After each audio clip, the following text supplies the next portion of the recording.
अस्सलाम वालेकुम नाजरीन, एमपी करंट न्यूज़ में आप सभी का खैर मकदम करता हूं। खबरों के साथ मैं सैयद अहमद अली। आइए नाजरीन, देखते हैं सबसे पहले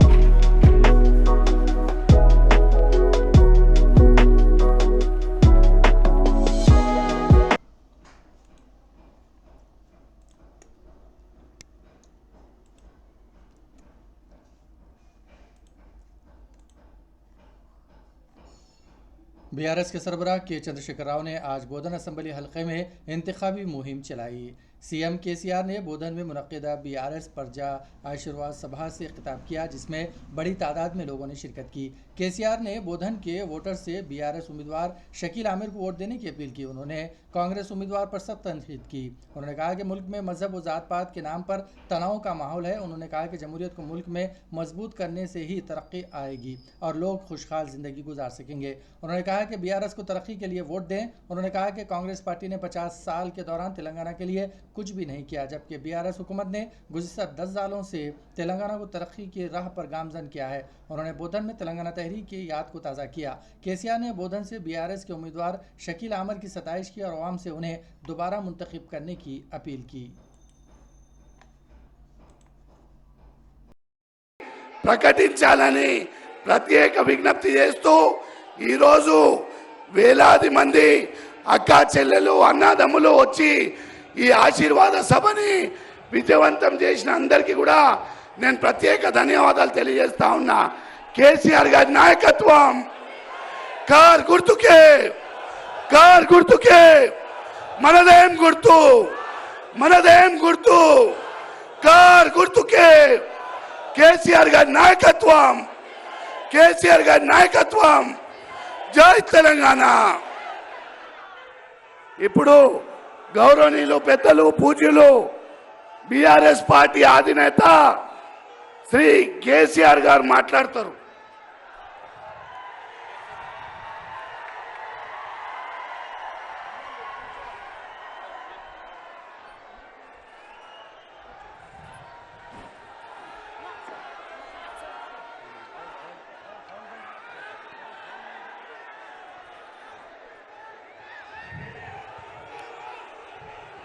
बोधन एमएलए बोधन నియోజకవర్గ బీఆర్ఎస్ అభ్యర్థి మిత్రులు షకీల్ గారు, ఎమ్మెల్సీ చిరంజీవి కవిత గారు, పి భాస్కర్ రెడ్డి గారు డీసీసీబీ చైర్మన్ గారు, రజిత యాదవ్ గారు జడ్పీ వైస్ చైర్మన్ గారు, సీనియర్ నాయకులు గిరిదావర్ గంగారెడ్డి గారు, రఘోత్తమ్ రెడ్డి ఎమ్మెల్సీ గారు, జిల్లా పరిషత్ చైర్మన్ విఠలరావు గారు, అనిల్ కుమార్ గారు, నరసింహ నాయుడు గారు, మహారాష్ట్ర నుంచి విచ్చేసినటువంటి మహారాష్ట్ర బీఆర్ఎస్ రైతు విభాగం అధ్యక్షులు శ్రీ మాణిక్ కదం గారు, శ్రీ శంకరన్న దొంగ్లే గారు, వారితో పాటు వచ్చేసిన మిత్రులు, బోధన్ నియోజకవర్గ నలుమూలల నుంచి విచ్చేసినటువంటి అన్నదమ్ములకు అక్క చెల్లెలకు అందరికీ నా నమస్కారం।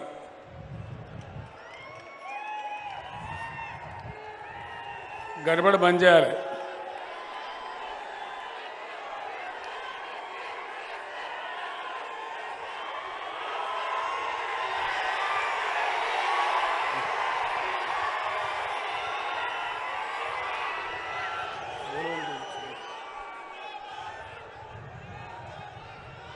ఈరోజు తెలంగాణ వచ్చిన తర్వాత रामपल्ली में वाक़ अनीसुल गुरबा की इमारत के करीब आतिशबाजी का वाक़या पेश आया। बताया जा रहा है कि रात देर गए अनीसुल गुरबा की नई इमारत के करीब अचानक आग भड़क उठी। अनीसुल गुरबा की शानदार इमारत की दीवार से लगकर कुछ पुरानी अशिया व सामान थी जिसमें आग लगी। किसी जानी नुकसान की कोई इतला नहीं है।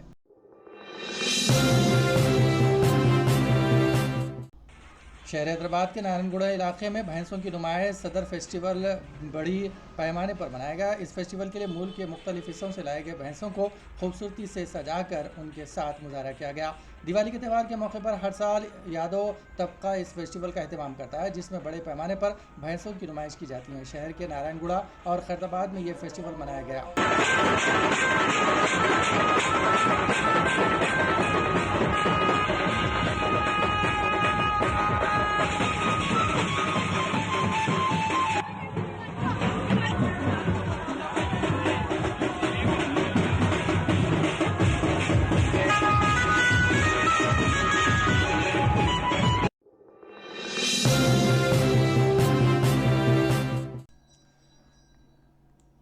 रेवंत रेड्डी के इल्ज़ाम के बाद मजलिस के सदर जनाब बैरिस्टर असदुद्दीन अवैसी ने मजलिस गोशा महल से इलेक्शन क्यों नहीं लड़ी है, इस पर एक तफसीली बयान दिया है।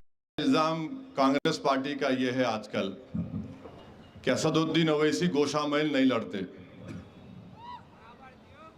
और क्यों नहीं लड़ते?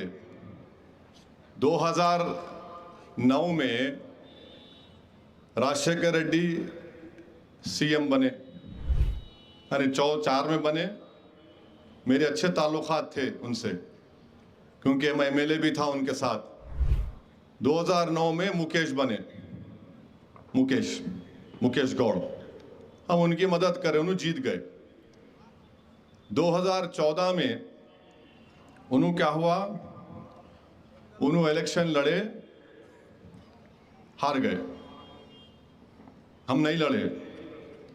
फिर 2018 में क्या हुआ मैं आपको बोलता हूं, वो भी फोन खोलना पड़ता जरा। तो 2018 में क्या हुआ, गोशा महल में हम नहीं लड़े। अब ये आरएसएस अन्ना जो है, जुम्मा 8 दिन हुआ सियासत में आके इन्हों पहले थे आरएसएस में। कांग्रेस के जो मौजूदा सदर है उन्होंने पहले थे आरएसएस में। उन्होंने अपनी बचपने से अपने 22-23 साल की उम्र तक आरएसएस की चड्डी पहन के लट फिराते थे।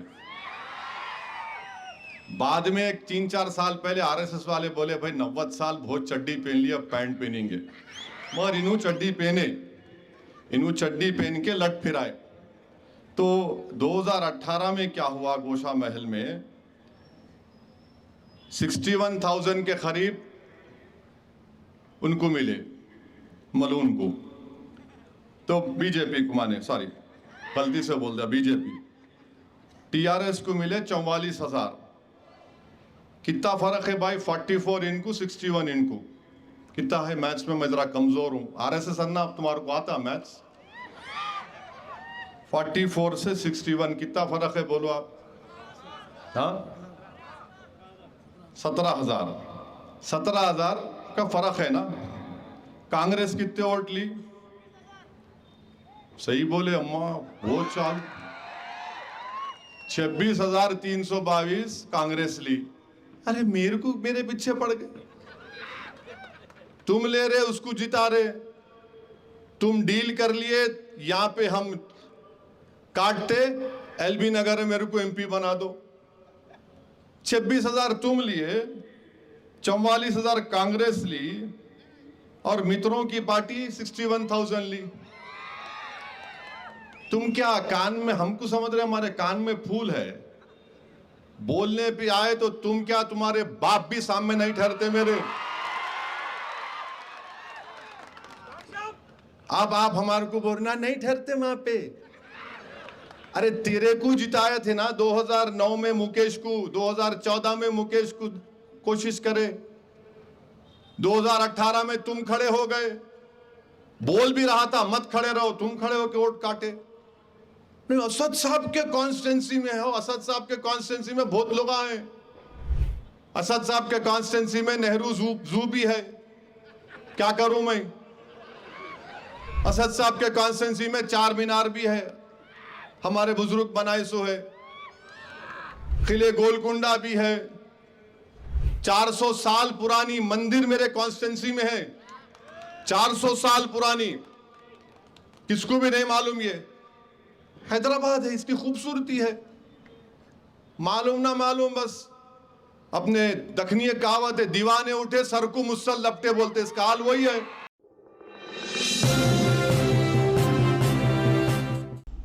इलेक्शन कमीशन ने रियासत भर में आज से शुरू होने वाले बेरोजगारों की बस यात्रा को इजाज़त दे दी है। बस यात्रा आज 4 बजे गन पार्क से शुरू होगी। प्रोफेसर हरि गोपाल कुंदाराम और रिटायर्ड आईएएस ऑफिसर मुरली इस बस को झंडी दिखाएंगे। यात्रा कन्वीनर रियाज बताया गया, ये यात्रा इस महीने की 25 तारीख तक जारी रहेगी। बताया गया है कि 10 रोज़ा यात्रा के दौरान चीफ मिनिस्टर केसीआर के 10 साल की नाकामियों को आवाम के सामने बयान किया जाएगा। 10 रोज़ा यात्रा में 10 साल के दौरान बीआरएस हुकूमत की नाकामियों से आवाम को वाकिफ करवाया जाएगा।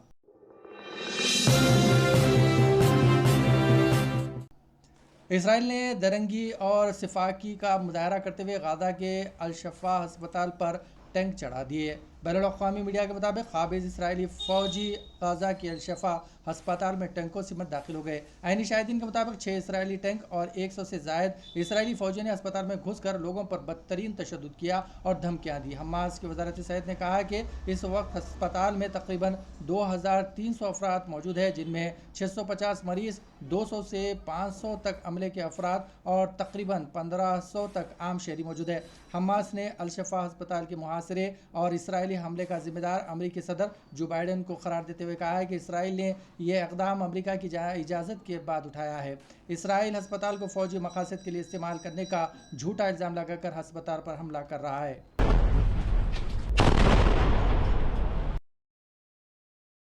7, 4, 2, 1, אש.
इसी के साथ नाजरीन खबरनामा यहीं अख्तिताम पजीर होता है।